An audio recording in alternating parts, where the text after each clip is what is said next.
darle la cordial bienvenida a todos ustedes, a los estudiantes de la Escuela de Historia y a los invitados a este conversatorio sobre las oportunidades del historiador en el presente. Hay una situación muy especial hoy en día en la formación del historiador, y es que la vida cambia vertiginosamente. Y la vida básicamente es tiempo. Lo único que nosotros tenemos que poder controlar es el tiempo de nuestras propias vidas. Por consiguiente, este es algo que indudablemente necesita un estudio, un enfoque para ver cuál va a ser las oportunidades que tienen ustedes como estudiantes acerca de su formación y las expectativas posteriores en el desempeño ya en el campo de la historia. Entonces, para esta ocasión hemos invitado a 4 egresados de San Marcos, de sección de Marina, para que nos expliquen acerca de esta experiencia que ellos han vivido, probar sus estudios en sus respectivas universidades, los viajes que han tenido, en la formación posterior ya, tanto en maestría, doctorado en distintos países. En el caso de Marina, en España, luego en México, Carlos Hurtado en México, Daniel Morán en Argentina y Juan Carlos Lacerna, su experiencia en Francia. Entonces, sin más, doy la palabra, en este caso va a ser una sola ronda debido al poco tiempo que tenemos, a Marina para que inicie este conversatorio.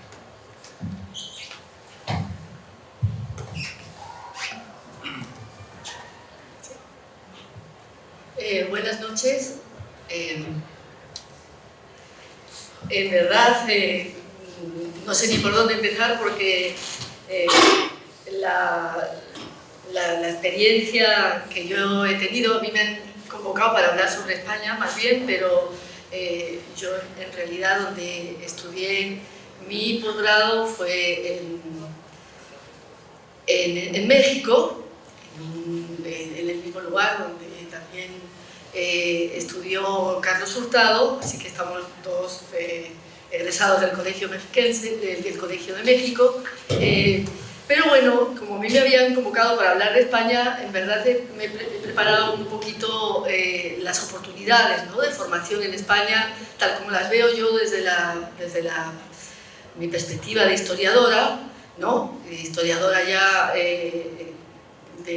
un poco talludita, entonces lo puedo ver como con cierta perspectiva, ¿no?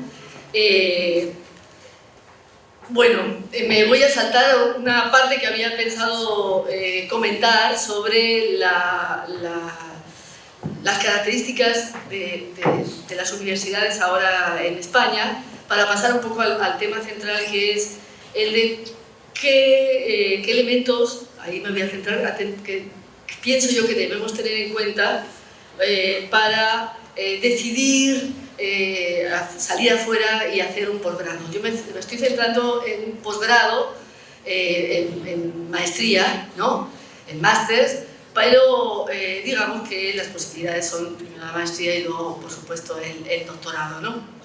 Entonces, en mi caso, lo primero, como consejo es, si van a deciden ir a España, es elegir las universidades que están dentro del espacio europeo de educación superior, ¿no? ¿Por qué? Porque son universidades, la mayoría de ellas, y son la mayoría estatales, son universidades que están dentro del marco europeo de educación superior, que a finales del siglo pasado se estructuró, y eso les permite llegar a España, pero usar España también en un momento dado como una plataforma para estar en cualquier país europeo, para hacer el doctorado o incluso para ejercer las profesiones, porque lo bueno que tiene esta confluencia de universidades y esta estandarización también de la calidad de todo el espacio europeo es que permite gran movilidad. Muchos de los másters, por ejemplo, y sobre todo los doctorados, incluso incorporan un semestre de investigación en universidades europeas digamos, de Italia, de Francia, de Portugal, de Alemania, de Inglaterra, incluso, aunque no está dentro del marco, pero sí está en el marco Bolonia. Y entonces, bueno, eso les da una oportunidad también para tener, como les digo, acceso a otros ámbitos europeos, ¿no? Como experiencia personal, ¿no? Yo pienso que en el mundo de ahora nadie, o si hay posibilidades, todos deberíamos pasar por una experiencia de estudiar afuera, de profundizar nuestros conocimientos afuera, ¿no? ¿Qué pensar, ¿no? Hay que prepararse antes, ¿no? Y hay que ir pensándolo ya con 2, 3 años antes, cuando ya estamos viendo que vamos a terminar la carrera, pensar a dónde podríamos salir, qué hacer, dónde estudiar. Y bueno, uno de los dilemas es si seguimos a lo mejor una vocación sobre algo que nos interesa mucho, que nos gusta, o vemos salidas profesionales, con lo cual también eso es importante. A veces puede ser un dilema, si se pueden compatibilizar ambas cosas, pues muchísimo mejor, ¿no? Pero sí es cierto que para acceder a muchos posgrados es importante ya tener algún tipo de experiencia que te facilite el acceso, porque hay que pasar por una competencia para poder acceder a estos posgrados, ¿no? Entonces, si tenemos pues, experiencias laborales anteriores, alguna experiencia de investigación, algunos temas trabajados, algo escrito, todo eso va a ser muy importante para que nos seleccionen. Y la ventaja de San Marcos es que muchos de los alumnos ya trabajan en temas, por ejemplo, pongo el caso de una salida nuestra que es los archivos, ¿no? Bueno, si alguien ha trabajado en archivos, podría tener entonces acceso a posgrados que tienen que ver con el patrimonio, con documentación, con el patrimonio documental, con el manejo de archivos, etcétera, etcétera, ¿no? Entonces todo eso va a sumar para poder acceder y bueno, la otra opción es, digamos, si queremos si queremos profundizar en otra temática, pues explorar esas posibilidades, ¿no? Otro tema importante es el tema, claro, económico, fundamental, el acceso a las becas y luego la estancia, ¿no? Porque la estancia también hay que financiarla. En España las becas se han restringido muy fuertemente en los últimos años, pero hay todavía algunas opciones, Fundación Carolina, por ejemplo, Funiver, que es la Fundación Universitaria Iberoamericana, que también da becas, hay una beca del Banco de Santander, el AECI todavía da algunas contadas, ¿no? Pero también otra opción es ahorrar. Ahí, digamos, en estas universidades públicas lo bueno es que no hay tantos, digamos, no son tan caras muchas veces. Y claro, hay másters que duran 1 año o másters que duran 2, ¿no? Entonces, a veces, por una cuestión práctica, pragmática, uno puede preferir la de 1 año porque sale menos cara y además, pues, en 1 año te haces con el título que igual te lo van a validar para el acceso al doctorado, ¿no? Ahora, no siempre esas tienen el mismo prestigio que algunas de 2 años. Ahí hay que siempre elegir entre las posibilidades, ¿no? También hay que pensar en dónde ir, ¿no? Por ejemplo, hay ciudades que tienen mucha oferta de másters y con universidades muy buenas, como Madrid o Barcelona, pero la vida ahí se ha hecho muy cara, ¿no? Entonces, eso lo tienen que pensar, porque realmente la estancia puede ser muy cara. Otro dilema es si hacer un máster de especialización temática, ¿no? O técnica o metodológica, ¿no? Por ejemplo, un máster en el que podemos trabajar metodológicamente o metodologías para temas específicos, o, por ejemplo, hay posgrados de historia económica o de historia de género o de historia de análisis del discurso. Hay especialidades que profundizan mucho en el tema metodológico. Hay otras que son más bien temáticas. Y ahí, pues claro, está el interés de cada cual, ¿no? Y luego, en el caso de España, lo que sí tiene de particular con respecto a otras ofertas, por ejemplo, europeas, es el marco cultural común, ¿no? Y entonces yo he seleccionado como tres categorías, ¿no? Las que tienen que ver con patrimonio, las que tienen que ver con una especialidad, por ejemplo, de historia, que ahora está muy en boga y que permite ampliar bastante la formación, que es la historia, el enfoque en una historia global, pero desde la perspectiva de las monarquías ibéricas, ¿no? Esos másters son muy plásticos porque incorporan ambos mundos, aspectos culturales, aspectos políticos, fundamentalmente políticos, pero culturales y económicos, y permiten además moverse en cualquier espacio, ámbito de América Latina y de Europa, ¿no? Porque la monarquía ibérica incorporaba a gran parte de Europa, ¿no? Entonces, esa, por ejemplo, me parece una opción para alguien que quiera, o para muchos, que quieran profundizar, por ejemplo, en la historia de Europa, que yo siento que es algo que acá todavía no está suficientemente desarrollado en términos de la oferta académica, y sin embargo, pues completaría mucho, facilitaría mucho la profundización de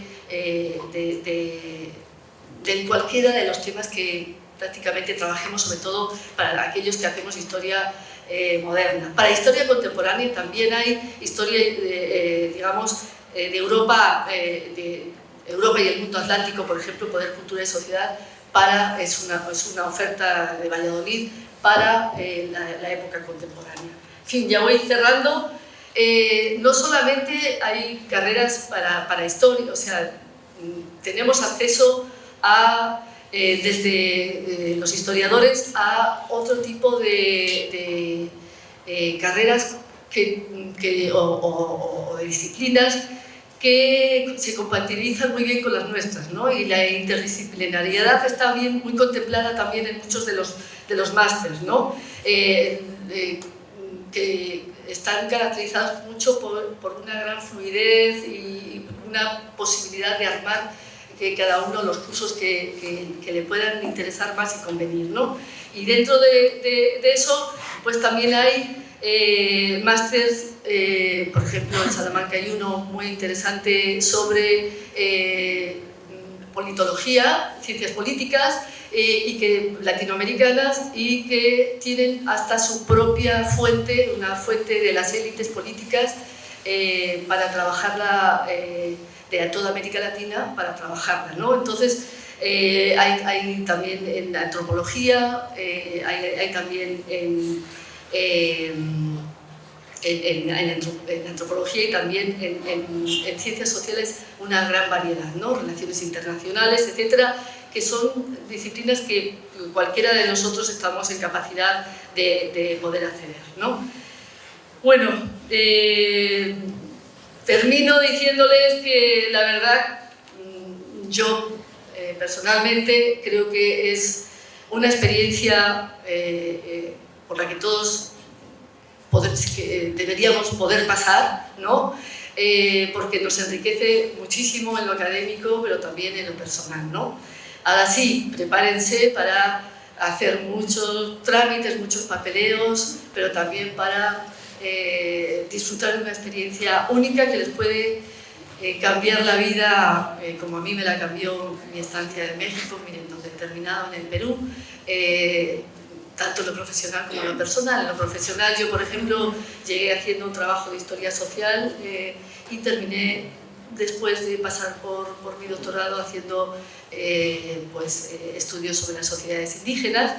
Y en lo personal yo pensaba regresar a mi país, tal vez, y pues ya les digo, me cambió también hasta la vida en ese sentido, ¿no? Entonces, bueno, yo lo recomiendo a todos y me parece que, sobre todo en estos tiempos, es casi indispensable para estar en esta carrera hacer digamos, pasar por estudios de posgrado fuera del país, ¿no? Muchas gracias.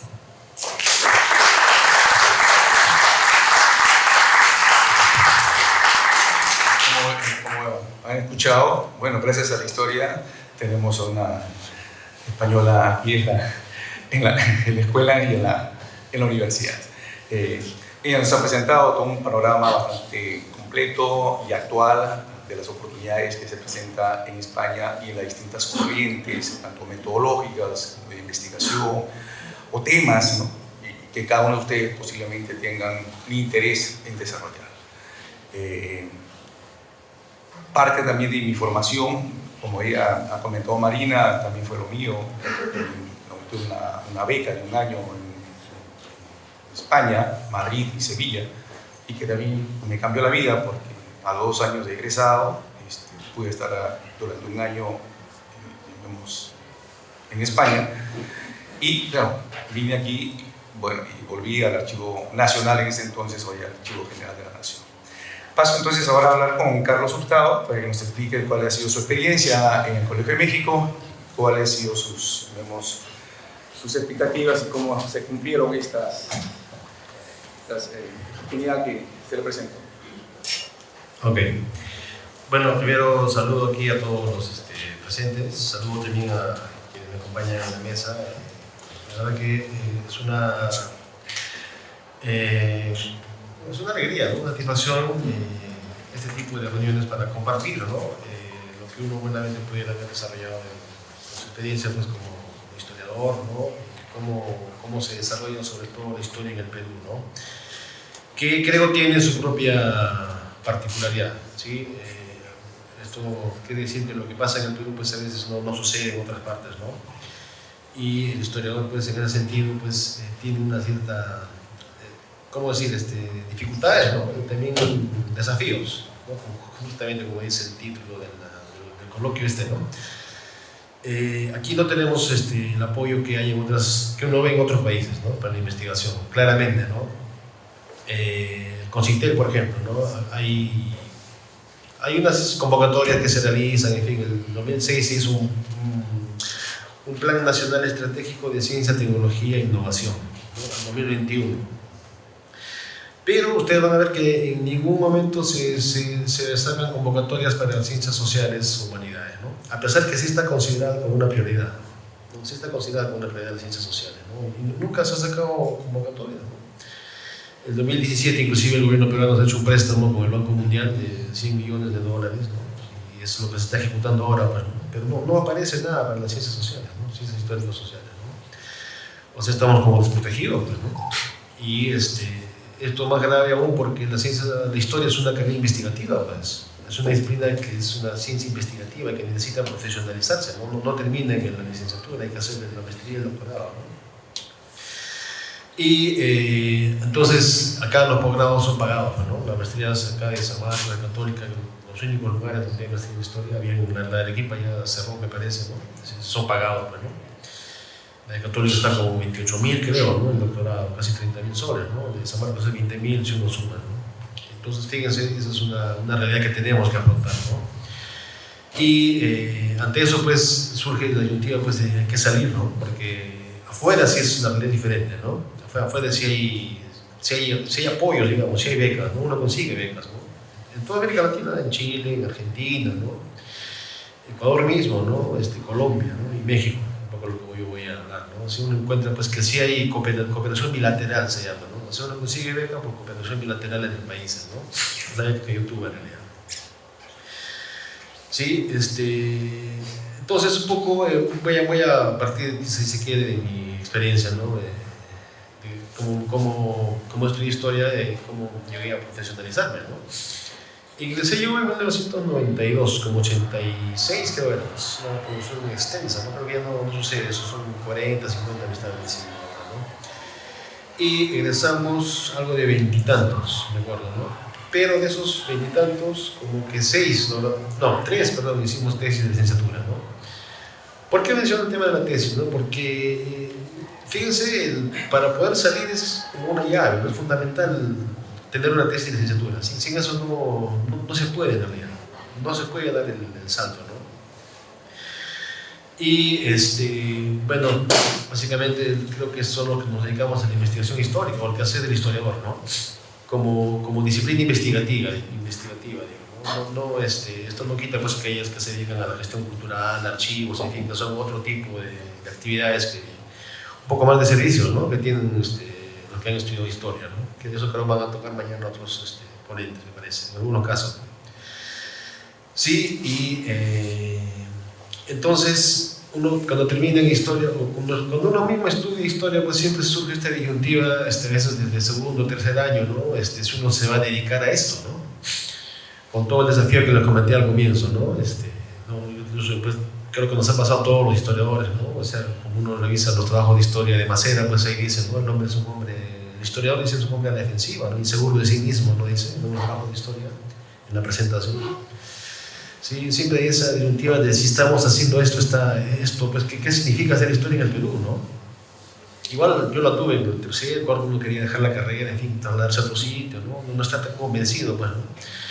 Creo que la tesis de licenciatura es la que te convence a ser historiador. De momento eso fue en el caso mío, ¿no? Igual, pues, uno termina la tesis y ahora qué, ¿no? Como, o sea, en mi época por lo menos no existía un aviso que diga, pues, se necesita historiador, ¿no? Ahora que la situación varía un poco, ¿no? Pero ese era así, ¿no? Así era, pues uno tenía que abrir ese camino, ¿no? Empecé, bueno, eso también es importante, este tema de las redes, ¿no? Las redes que uno establecen los profesores, en fin, ¿no? Pude ingresar a trabajar en la Universidad Nacional del Centro, ¿no? Y a partir de esa experiencia también pude conectarme con una beca que tenía el Consorcio de Universidades de la Comunidad Francesa de Bélgica, me acuerdo era, ¿no? Y con esa beca pude hacer una maestría en antropología en la Universidad Católica, ¿no? Que en esa época también existía, pues, no era tan accesible, si se quiere, por lo menos en ese caso, ¿no?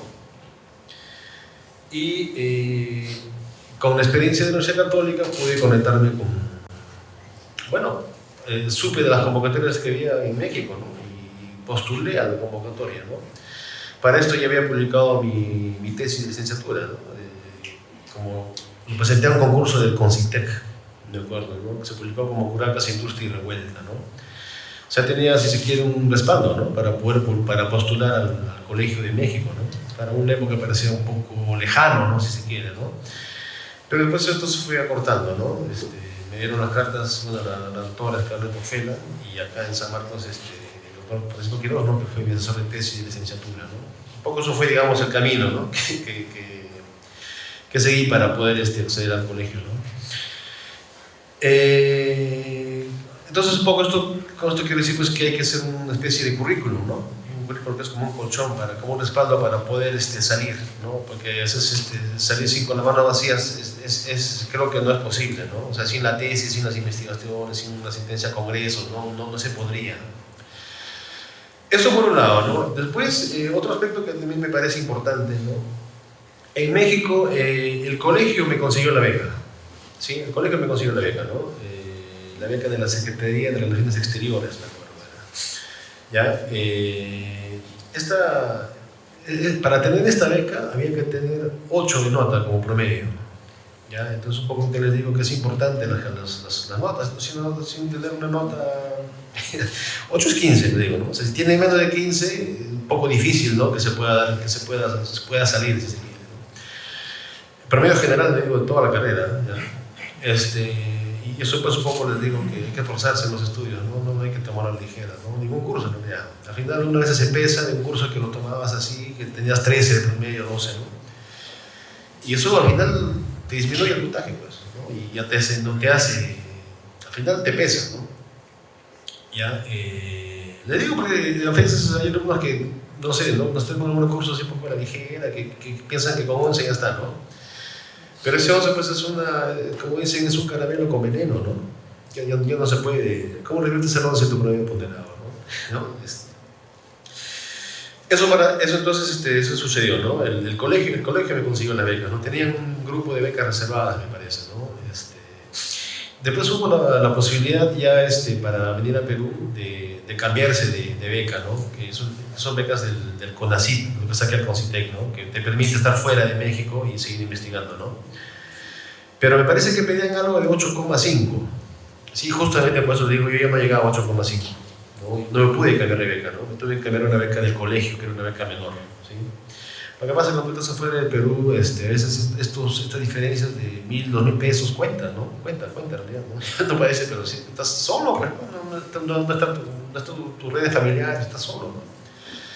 Y eso es importante, esto, ¿no? Y eso me pasó, le digo, ¿no? O sea, el asunto de la nota no es una cosa menor, ¿no? ¿Y por qué te becan, no? Porque implica una dedicación exclusiva que estés estudiando, ¿sí? El Colegio de México son 2 años escolarizados en doctorado, ¿no? Se hacen como 16 ensayos académicos, ¿no? Como 16 artículos científicos, ¿no? En 2 años, fíjense, ¿no? Ese nivel de un poco enloquecedor a veces, ¿no? Sí, y se hacen 3 defensas de tesis, ¿no?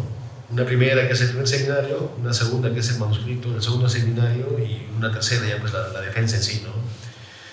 Y igual no todo pues defienden, ¿no? O sea, de promoción, no sé, ¿no? La verdad que no sé, éramos 28 creo, ¿no? En el colegio, ¿no? De promoción, pero menos de la mitad que hemos defendido, ¿sí? O sea, poco eso implica que no es tan sencillo, ¿no? No es tan sencillo el colegio, ¿no? Por lo menos.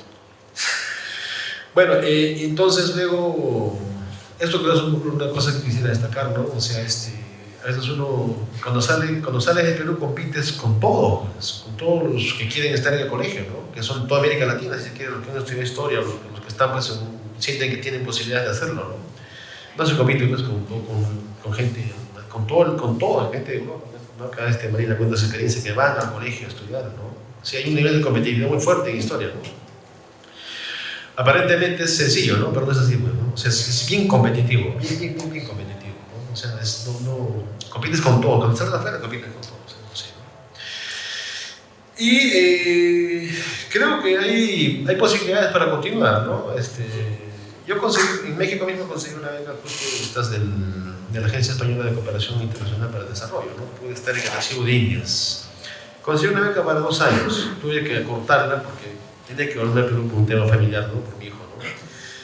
Y estuve unos 4 o 5 meses, ¿no? Pero sí me sirvió de mucho la experiencia del Archivo de Indias y de la Escuela de los Estudios Panamericanos, ¿no? La biblioteca, ¿no? Y la experiencia de Sevilla, pues, si eres colonialista, pues no puedes no haber ido al Archivo de Indias, ¿no? Un poco es eso, ¿no? Esa beca sí te las han quitado, sí las han quitado, ¿no? Pero siempre un poco yo estoy buscando, pues, y en España me di cuenta, pues, que uno podía conectarse, lo que hace mucho, ¿no? Vivir de becas postdoctorales, ¿no? Se conectan así, ¿no? Es como, lo que pasa es que en España me parece que es bien difícil encontrar plaza, ¿no? O sea, plaza en una universidad, ¿no? Y ubicarte como profesor titular, si se quiere, ¿no? Entonces mucha gente opta por buscar becas postdoctorales y están así, pero eso tampoco es para siempre, ¿no? Porque la beca postdoctoral por lo general de 5 años después de que terminas el doctorado, la mayoría, ¿no? Pues ya no se puede, ¿no? Y ahora mismo conseguí una beca, por ejemplo, una beca de legado Lelo, se llama, para postdoctorado en antropología social, ¿no? O sea, la maestría que hice en la Universidad Católica es en antropología, no es en historia, ¿no? Y creo que ese es otro aspecto importante, ¿no? Siempre estar abriendo varios ítems, varios caminos por donde conseguir un financiamiento, pues, ¿no? Porque creo que los historiadores vivimos de becas, ¿no? Que en el Perú no hay esa tradición, ¿no? Pero es así en realidad, ¿no? No hay de otra, me parece, ¿no? Y yo creo que eso es lo que podría decir. Gracias.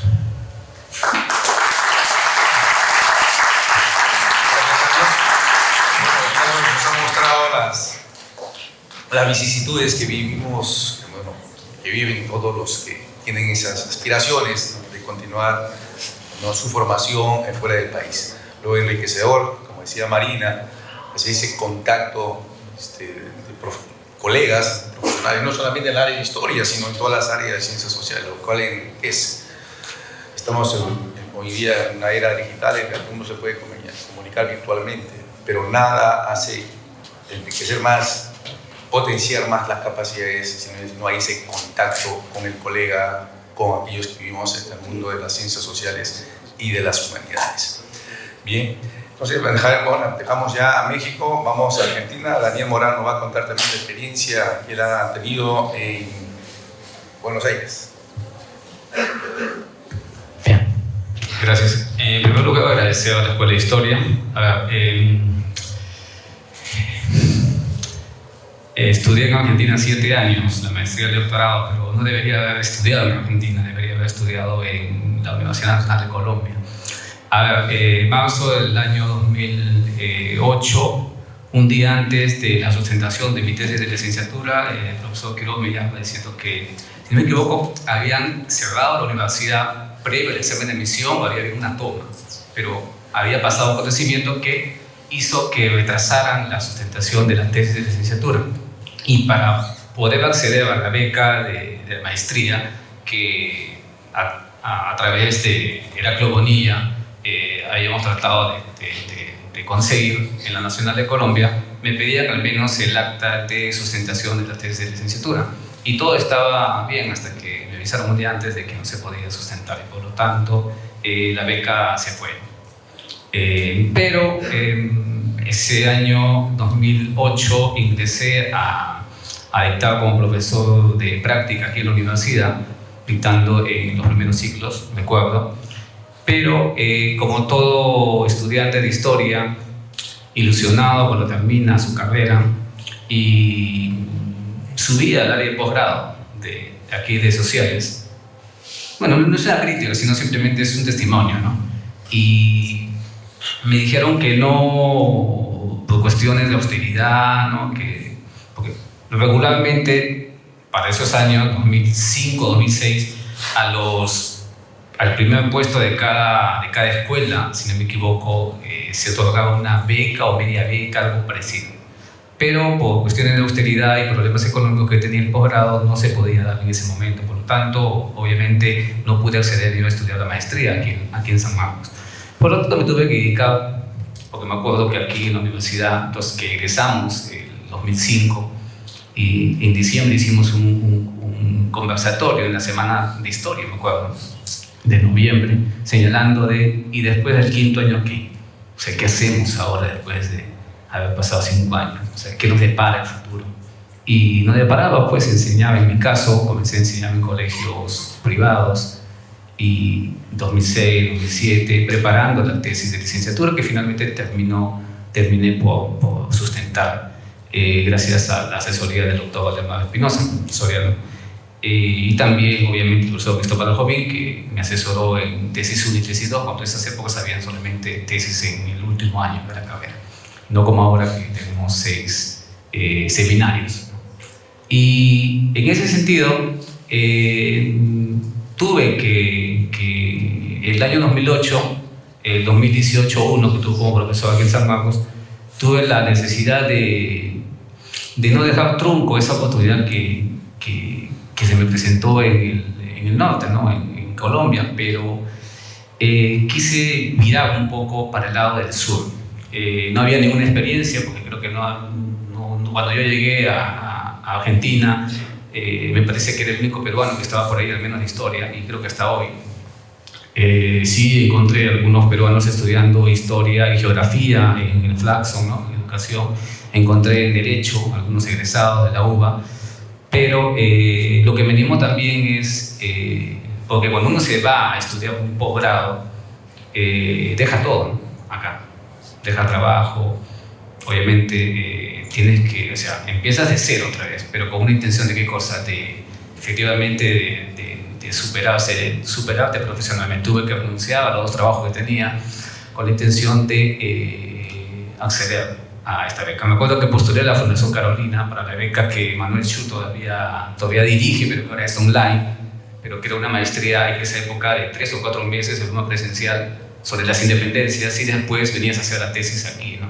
Pero me parece que la beca o ese máster no tenía la validez de maestría aquí en el Perú.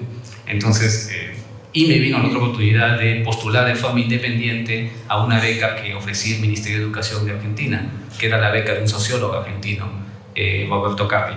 El año, estamos hablando de noviembre, diciembre del 2008 que postulé. Me acuerdo cuando fui a dejar, así tipo Olva Curiel, pero no era Olva Curiel, sino a GEMPA, fui a dejar todo el material de aquí, lo que señalan los demás profesores, un sinfín de documentación. No recuerdo cuánto dinero gasté, y solamente el envío, que era así todo lo expediente. Y aquí cuenta una cuestión muy importante para el caso de Argentina. El promedio ponderado de los 5 años de la universidad, como mínimo es 8, que es 16.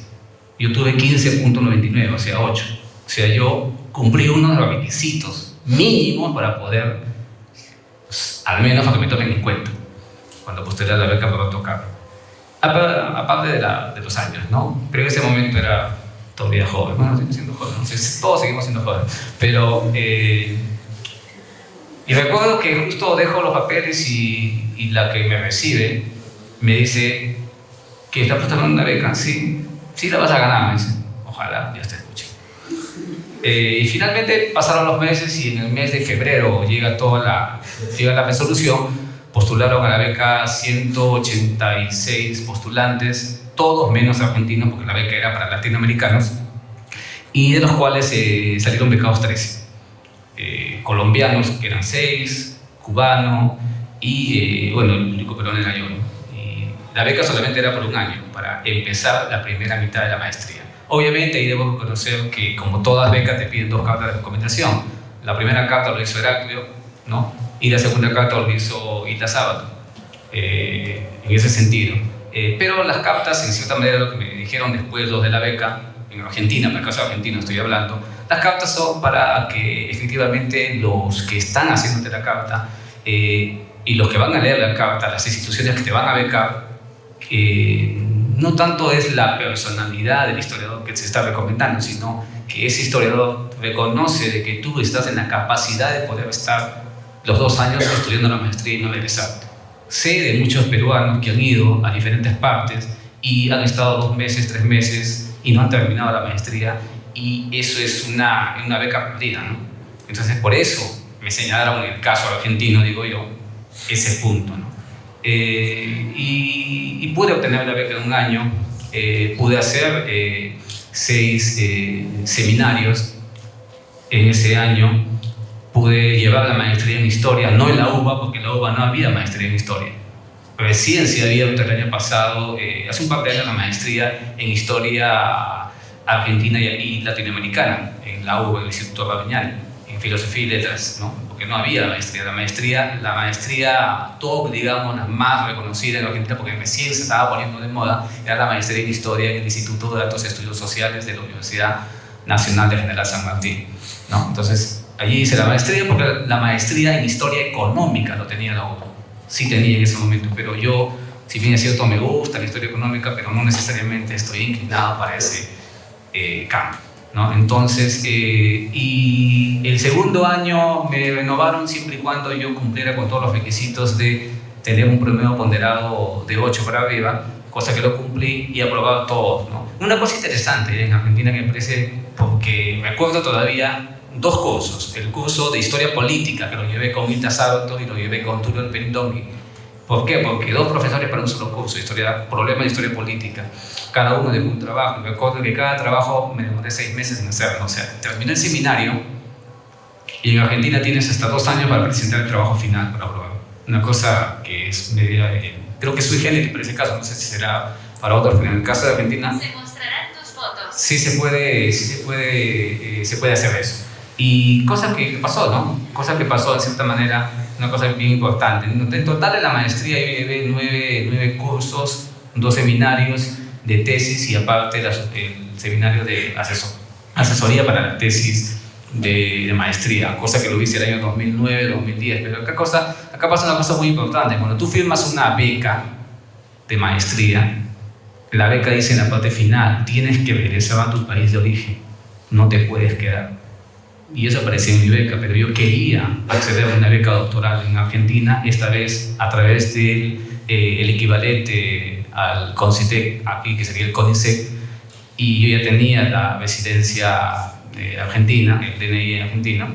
Entonces quería acceder a esa beca, pero había esa cláusula, ¿no? Tuve que ir al Ministerio de Educación argentino a decirles que no me iba a quedar, a quitarle trabajo a otro, ¿no? Porque ellos pensaban así, ¿no? Es que era cierto, no, y no querían, en un primer momento no lo aceptaron, me dijeron, si me traes el acta de la sustentación, bueno, de que has ganado esta beca, realmente te podemos dejar, ya podemos hacer una... Y finalmente, bueno, como en ese momento yo estaba postulando, no tenía todavía seguro eso, pero en esos 2 años me sirvió para hacer, ¿qué cosa? Para tejer redes en todo Argentina, e incluso redes con muchos historiadores que conocía en el Instituto Ravignani, que es el instituto, digamos, es la crema innata de la historiografía argentina, ¿no? Hasta la actualidad. Pude encontrar mi asesor de tesis, que fue Fabio Wasserman, y la codirectora, que fue una peruana, que es Claudia Rosas Laura. Y a partir de eso pudimos postular a la beca de 5 años para hacer el doctorado. Y ahí otra vez vienen las notas del pregrado, no la nota de la maestría. La maestría no les sirve para ellos, ellos quieren la nota del pregrado, mínimo 8. Y además la edad, creo que era máximo 29 años, si no me equivoco. Y además, ¿dónde ibas a hacer el doctorado? Entonces el Instituto Ravignani contaba con 20 puntos como máximo y el instituto le dieron 20. ¿Quién iba a ser tu asesor? Te dieron 10 puntos. Tu proyecto, tus notas, las publicaciones, y todos se suman. Entonces, y eso demora, ¿no? Demora un proceso, mientras en el proceso, antes de darte la beca, uno gana la beca. Me acuerdo que justo fue después de Navidad, al día siguiente. Claro, fue el 2010. Me acuerdo del 26 de diciembre del 2010, en cuando me mandaron el correo que había ganado la beca de 3 años, que ahora es 5 completo, pero era 3 y con renovación 2. Y esa beca, me acuerdo que cuando me lo dieron, tenía que hacer todas las gestiones, ¿no? Porque yo estaba en Lima ya, porque ya había terminado mi periplo por el posgrado, porque la maestría en historia que me dieron y la beca de 2 años no era para hacer la tesis, era solamente para estudiar. Y por eso estaba postulando la beca de doctorado, para poder terminar la tesis de maestría y poder acceder, obviamente, a tener más tiempo para poder realizar investigación para el doctorado. Finalmente, pude, en forma paralela, o sea, yo ya tenía la beca, eso es lo interesante, pero no tenía el acceso a la UBA, porque el acceso a la UBA demora 6 meses desde que envías todos tus documentos. O sea, durante 6 meses evalúan tu CV. Y lo interesante de la libertad que te da la Universidad de Buenos Aires es que tú, por ejemplo, para los que están interesados, ahora primero que es casi gratis, tanto el pregrado como el posgrado. Una maestría en Argentina está a un promedio de 150 soles mensuales, ¿no? Si eres extranjero, si eres argentino, sale como 60 soles, 70 soles, y ahora si llevas dólares de aquí para allá, es casi gratis, ¿no? ¿Ya? Es realmente, y tienes muy buenos profesores. Y otra cosa interesante, que cuando tú haces el doctorado, tú puedes estar haciendo la maestría y el doctorado a la vez, porque no es necesario. En Argentina pasan de licenciatura o de bachiller a doctor. Muchos de los historiadores argentinos son licenciados, bachilleres y licenciados, y pasan directamente a ser doctor, no han hecho la maestría. La maestría se ha puesto de moda en Argentina a partir del año 2009, 2010, más o menos, ese es el promedio. Pero casi todos los que tienen la beca del CONICET que es la institución más importante de Argentina, pero que ha bajado de 6.000 becas anuales que daban a 1.300 durante el gobierno de Macri. O sea, cada año estamos hablando de que de 6.000 becas se ha pasado a dar solamente 1.300 y siguen bajando, ¿no? Cuando yo estuve, la mensualidad de la beca era según, o sea, no era una beca estable, ¿no? No es como otros conversaban con los colegas de México, que era una beca que durante el año te daban $500, $600 y era todo el año, ¿no? En el caso de Argentina, no.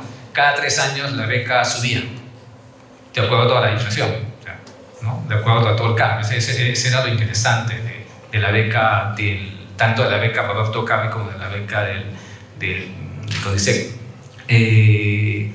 Y estamos hablando de una beca muy generosa, con una beca de casi $1.200 mensuales, ¿no?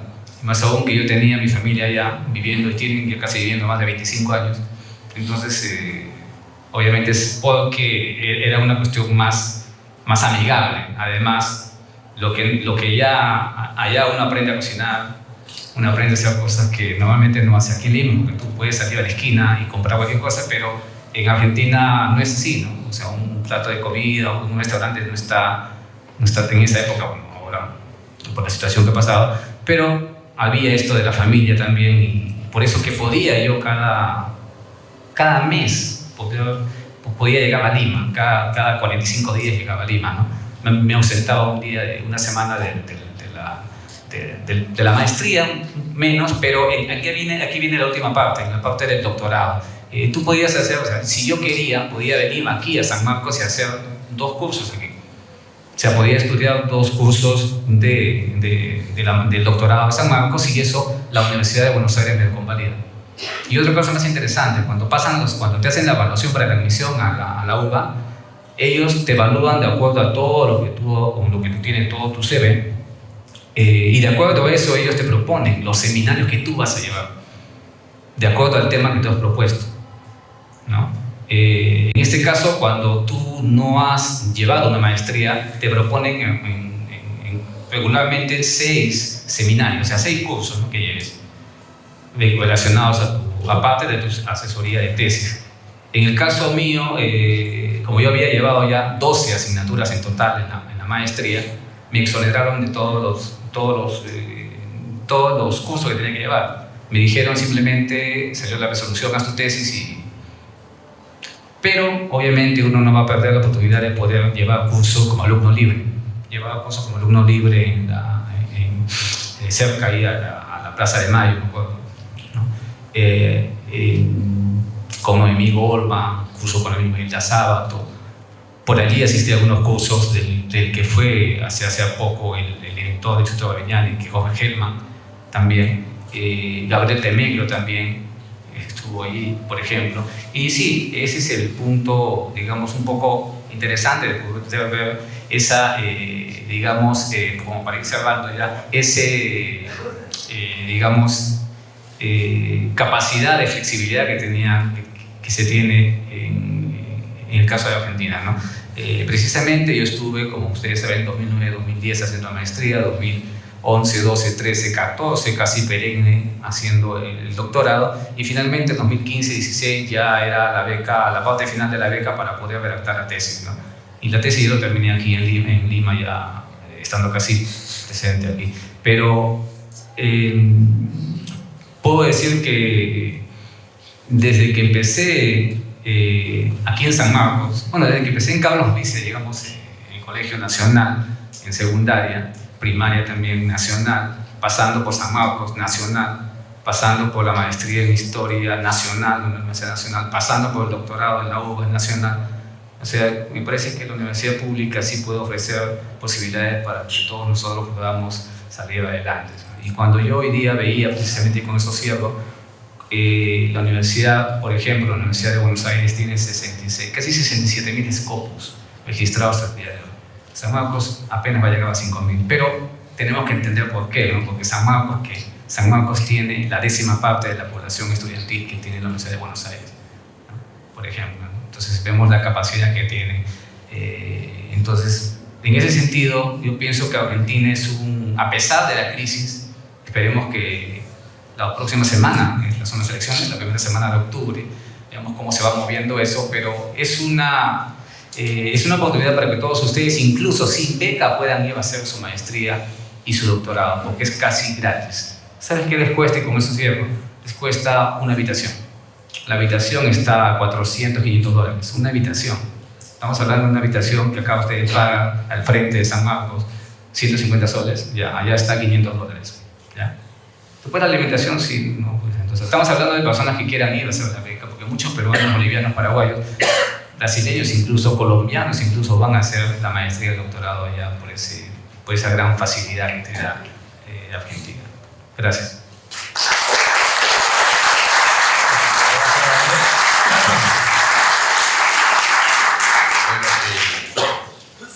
Si en el caso de Marina ganamos a una historia española, en el caso de Daniel recuperamos no un sanmarquino, sino se iba a quedar allá en Buenos Aires.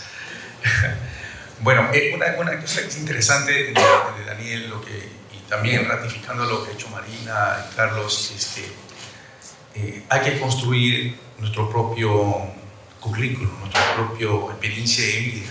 Entonces son ustedes estudiantes y de estos momentos tienen que ir ya construyendo aquello que más adelante, cuando concluyan sus estudios, le va a ser una especie de pasaporte, ¿no?, hacia el mundo académico internacional. Entonces decía, en el caso de los estudios, la mejor carta de recomendación son su desempeño académico. Y no hay curso menor o mayor, todos son importantes, todos suman en este caso. Bien, si bien sí hay que vivir el presente, pero sí hay que tener bien el presente, pero con una mirada hacia donde uno quiere llegar.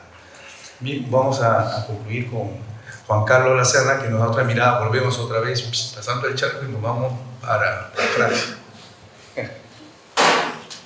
A ver. Buenas tardes. Gracias, Pepe. Gracias a todos por la oportunidad de compartir mi experiencia, que es distinta a la que han escuchado. Yo no hice estudios afuera, yo seguí un camino distinto que me vincula permanentemente y me sigue manteniendo vinculado a la Academia Francesa. Soy egresado de San Marcos. Cuando terminé los estudios, como muchos, como el propio Daniel, que es muy cercano generacionalmente a mí, decía, no sabíamos qué hacer. Yo decidí estudiar una primera maestría aquí en San Marcos para llenar los vacíos que todavía tenía, pero sobre todo para acercarme a este juego interdisciplinario que para mí era importante, ¿no? Yo no hice estudios de maestría sobre historia, ¿no? Trabajé temas sobre religión, en una maestría que existía aquí en la facultad, y luego antropología. Entonces, el desafío inicial era ese, ¿no? O sea, cómo poder ubicarnos en un escenario donde todavía había muchas dificultades, ¿no?, y pocas posibilidades en relación a lo que honestamente nos podía ofrecer la universidad, ¿no? Por ahí habían algunas becas que ofrecía la facultad. En el posgrado también habían algunas becas entonces. MacArthur, si no me equivoco, la Morgan ofrecía algunas becas. Y desde entonces sí, yo decidí especializarme en ciertos temas, ¿no?, que hasta ahora sigo desarrollando, que tenían que ver con un escenario cultural específico, la Amazonía, o historia de la Amazonía, y una relación muy fuerte con la antropología. Justamente parte de lo que hoy les voy a ofrecer, ¿no?, el comentario acerca de mi propia experiencia, tiene que ver con el hecho de que yo tengo muchas redes, como decía Daniel, que es importante, contactos, y he trabajado con antropólogos mucho más que con historiadores. Entonces, como le decía, algo sí para mí era importante, y considero que algo que nos dicen cuando somos estudiantes, pero a veces no tomamos en cuenta, es la importancia de hacer este acercamiento interdisciplinario, ¿no? Ver la manera de acercarnos a lo que están produciendo, e incluso en términos amicales, ¿no?, digamos, a compañeros que vengan de otras carreras aquí en ciencias sociales, ¿no? Esto es importante luego también, en la medida que vas avanzando y vas construyendo redes, vas planteando las posibilidades de proyectos, o incluso cosas mucho más pequeñas como eventos dentro de la propia facultad. Es una cosa que siempre se les recomienda. Lo otro, ¿no?, aquí cuando era estudiante me dio la posibilidad de concursar, y ese sería mi primer acercamiento con la Academia Francesa, a un premio que entonces otorgaba el IFEA, en asociación con el ANR y y la embajada francesa, que era el premio François Bourricot, que hoy ya es extinto, ¿no? Era un premio simpático, ¿no? Porque, bueno, nos daba a nosotros como jóvenes egresados la posibilidad de acercarnos al mundo académico francés. Por supuesto, venía a reafirmar este largo interés que tiene además Francia en vincularse con estudiantes y con académicos peruanos, algo que uno lo puede reconocer también por la propia formación de muchos de nuestros históricos docentes, ¿no? Entonces, el premio, que era un premio para una estadía corta en París, me dio un primer acercamiento a este mundo académico, ¿no? Me permitió llegar a un centro de investigación en la Universidad París 3, en el IEA, el Instituto de Altos Estudios sobre América Latina, y poder acercarme a académicos que habían trabajado, algunos en el Perú, tenían en general interés en América Latina. Eso fue lo primero. Además, una cosa que yo fui aprendiendo tenía que ver con la cuestión de la lengua, ¿no? Que esto es fundamental, ¿no? Digamos, yo había estudiado inglés y era la lengua con la que mal que bien me manejo cada vez que viajo. Mi francés es bastante rudimentario y lo sigue siendo el día de hoy. Sobre todo lo utilizo para leer, muy poco para comunicar ideas. Pero reconocí que en París, específicamente en París, hay varias instituciones y académicos interesados en América Latina que trabajan aquí. Por lo tanto, el español puede, en ciertas circunstancias, sabiendo dónde moverte, convertirse tranquilamente en una lengua con la que te puedes mover. Una segunda cosa que aprendí en este primer viaje, que he reafirmado posteriormente, es la centralidad de París en relación al resto de Francia. Y ahí esto es fundamental, ¿no? Lo saben los propios académicos franceses, lo saben los estudiantes que están allá.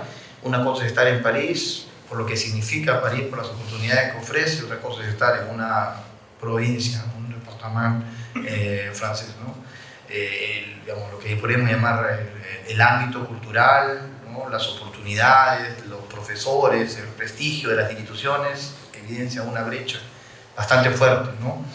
Y eso luego se reafirmará en la medida de la búsqueda de las becas, lo competitivas que son estas en París. Es mucho más sencillo conseguirlo fuera de la ciudad. Los postdoctorales, como hablaba justamente Carlos, que es además una alternativa para estos sistemas educativos que de alguna manera están en crisis, ¿no? Que no logran posicionar a sus egresados. Como él decía, si es difícil para un extranjero posicionarse dentro de un sistema académico nacional, ¿no? Eso es real, eso está ocurriendo en Europa también, y Francia evidencia eso, ¿no?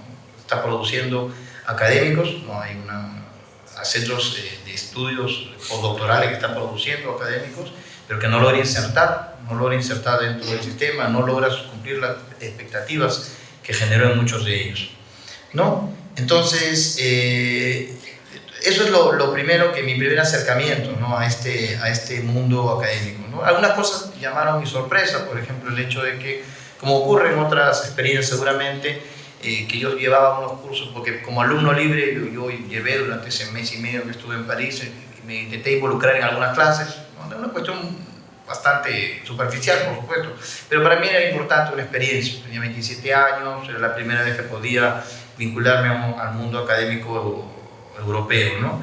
Entonces, algunas cosas sí me llaman la atención, que son propias del sistema educativo. Lo primero, que no es necesario matricularse a cursos, ¿no? Que toda tu formación de posgrado depende de la relación con tu asesor, ¿no? Eso es lo central, elegir un buen asesor. No se toma asistencia, la gente no se matricula a cursos, simplemente los profesores dan los cursos y los alumnos asisten a los que desean, ¿no? Es bastante abierto. Eso es lo primero. Lo segundo, que sí, hay mucha oferta cultural que va más allá de la universidad en la que yo estuve. O sea, la Sorbona se dividió después de los sucesos de mayo del 68, entonces hay París 1, 2, 3, hasta el 10. Entonces, muchos profesores destacados de las universidades o invitados extranjeros que pasan una temporada en París dan clases y el acceso es gratuito, ¿no? O sea, en la medida que tú te sabes ubicar por la ciudad, puedes llevar clases con profesores bastante destacados que son financiados por las universidades parisinas en este caso, ¿no? Y lo otro es ir a ver estas charlas magistrales, ¿no? sí, por lo simbólico, más que todo, que se da en el Collège de France, ¿no? Es una cosa también bastante atractivo. Recuerdo que yo pude ir a una charla de Philippe Descola, ¿no? Que es esta gran figura de la antropología amazónica francesa, ¿no? Entonces eso, al menos, es casi ritual, ¿no? Un estudiante que poder llegar a estos espacios y al final de la charla poderte acercar, ¿no? Y conversar mínimamente, era algo que a mí me significó también el interés, ¿no? Por este mundo que yo de alguna manera reconocía. Eso es interesante, la ciudad en sí te ofrece muchas alternativas culturales.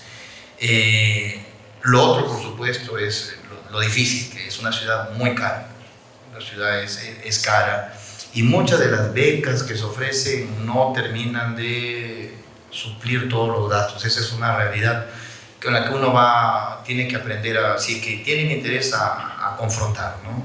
Y les puedo hablar de experiencia de muchos amigos míos que han estudiado, que en parte tuvieron que financiarse ellos, en parte alguna beca, que en parte tenían que trabajar 4 horas, ¿no? Para poder mantenerse tranquilamente, pero las oportunidades de alguna manera están ahí presentes, ¿no? Y el espacio, si realmente tienes ganas de moverte en un ámbito cultural como este, es atractivo, el esfuerzo es atractivo.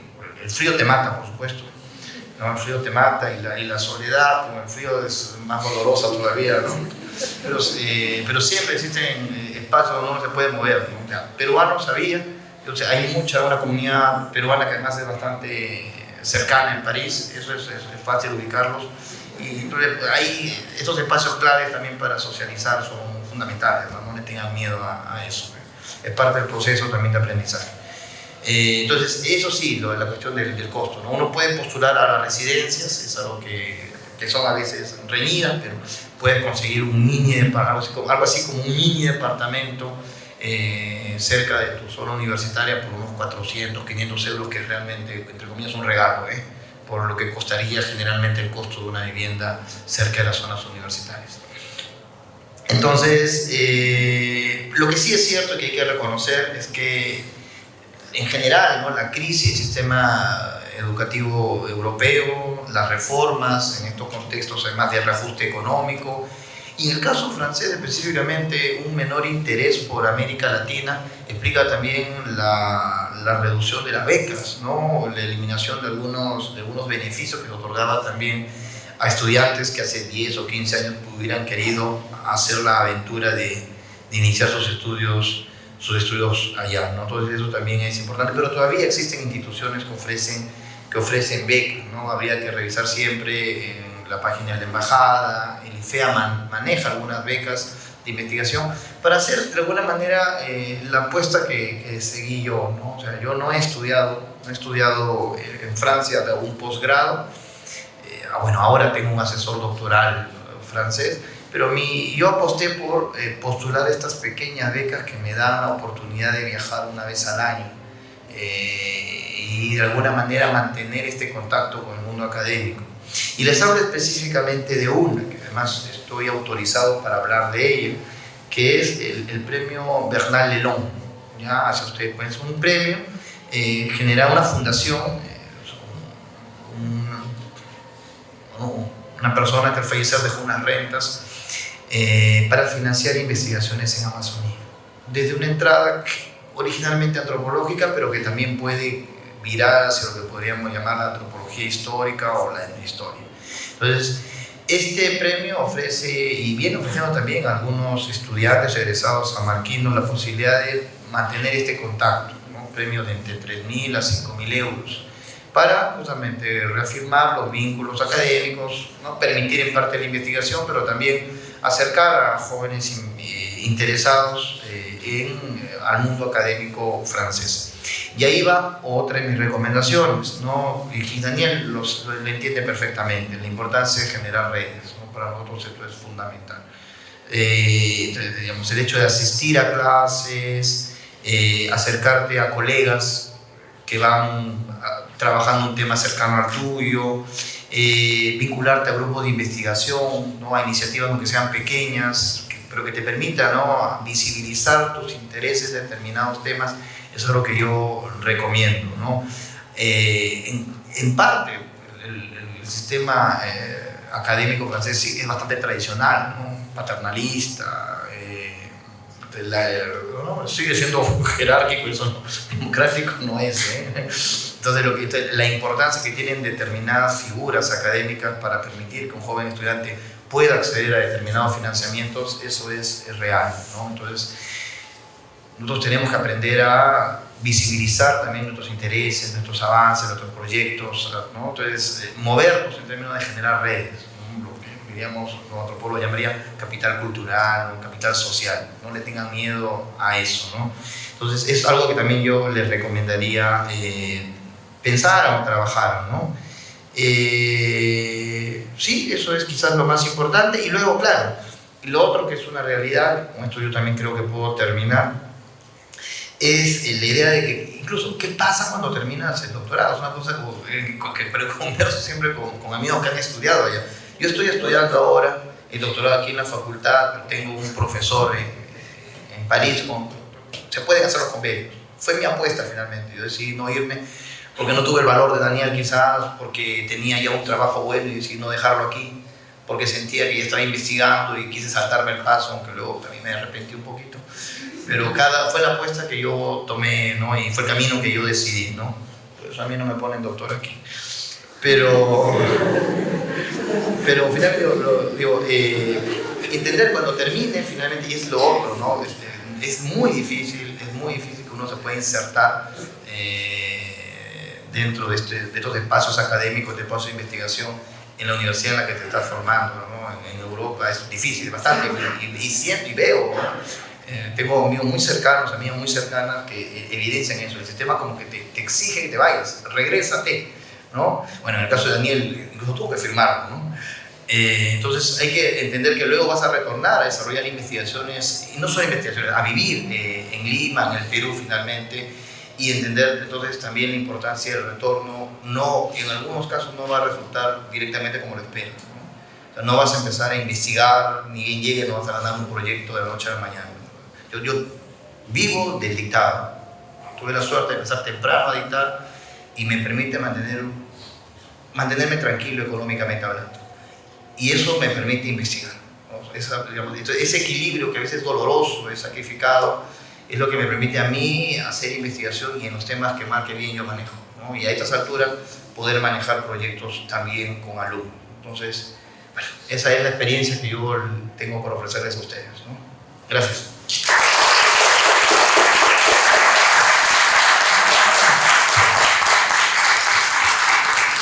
Muchas gracias, Juan Carlos. Bueno, esa es otra visión, ¿no? De aquellos que tal vez no como en el caso de Juan Carlos van por la parte de la maestría, sino que tienen la oportunidad, ¿no? De viajar constantemente y hacer esas redes. Creo que hay, como planteábamos al inicio de este conversatorio, que mañana continuamos con otro tipo de visión, es tener el historiador del presente tiene que tener una mentalidad totalmente diferente, por lo menos a mi generación, ¿no? Es un historiador más que una mentalidad global, ¿sí? Y la globalidad no solamente significa conocer las cosas, sino globalidad significa tener la innovación en metodologías, innovación en temas de investigación, en técnica de investigación, contactos, redes, que es importantísimo hoy en día. Creo que eso vendría a ser lo que yo siempre hay que salir de este encapsulamiento en la que muchas veces, bueno, es propia de la universidad, pero hoy con toda esta tecnología que nos invade y se interioriza entre nosotros, nos da una herramienta de contactos con otras personas que tienen los mismos intereses, las mismas expectativas que nosotros, y que a través de estas comunicaciones, a través de integración de intereses, pueden hacer de cada uno de ustedes profesionales capaces de desarrollarse no solamente dentro de lo que yo llamo la docencia y la investigación, sino en otros campos. En el caso, por ejemplo, en el caso de Carlos, en el caso de Juan Carlos, se han abierto a otras disciplinas. Y creo que es importantísimo. Hoy en día es una mirada hacia las otras ciencias sociales, disciplinas sociales que están al lado nuestras vecinas y que hay que intercambiar esas ideas. Bien, con esto yo quiero agradecerles la presencia de todos ustedes a este conversatorio. El tiempo, somos respetuosos del tiempo. Siempre yo digo, ¿no? Nosotros nos manejamos en dos variables que son el tiempo y el espacio, y siempre hay que respetarlo. Y cada vez somos un ejemplo de eso. Tenemos jóvenes, ¿no? Hasta uno mayor, como en mi caso.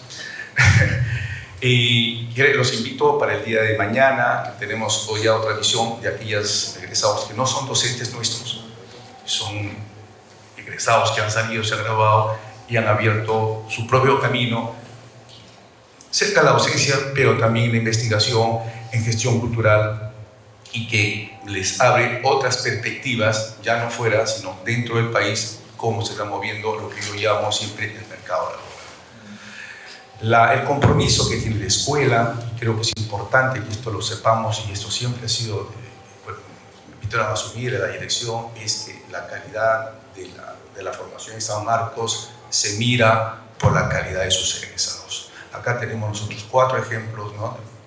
Egresados nuestros que se han capacitado fuera, se han formado fuera y se desempeñan académicamente bien dentro y fuera de la universidad. Por consiguiente, a eso va la invocación a todos ustedes, ¿no? Para que a través de ustedes, a través de lo que ustedes se desempeñen cuando ya egresen de la universidad, son la mejor referencia de la calidad de estudio que tienen y de la calidad de docentes y que nos han formado. Por consiguiente, los invito para mañana, antes agradeciendo a Marina, a Carlos, a Daniel y a Juan Carlos por esta exposición tan amplia, tan sincera, ¿no? Y tan, yo no diría como que dijo Juan Carlos, ha sido cuando se sufre, sí, pero cuando uno se sufre, pero goza en el sentido de que está en lo suyo, que es lo importante. Me parece que es algo que a veces en Perú, como decía Basar, la historia es una profesión dulce y al mismo tiempo cruel, ¿no? Y con eso termino y lo dejo. Entonces los invito mañana. Tenemos una reunión a las 6 de la tarde, a 8 de la noche, y hay varias innovaciones y cosas nuevas que le vamos a mostrar. Antes de despedirnos, quiero agradecer a la promoción o a mis estudiantes de prácticas preprofesionales, que gracias a ellos ha sido toda la organización a cuenta de ellos. Muchas gracias, buenas noches.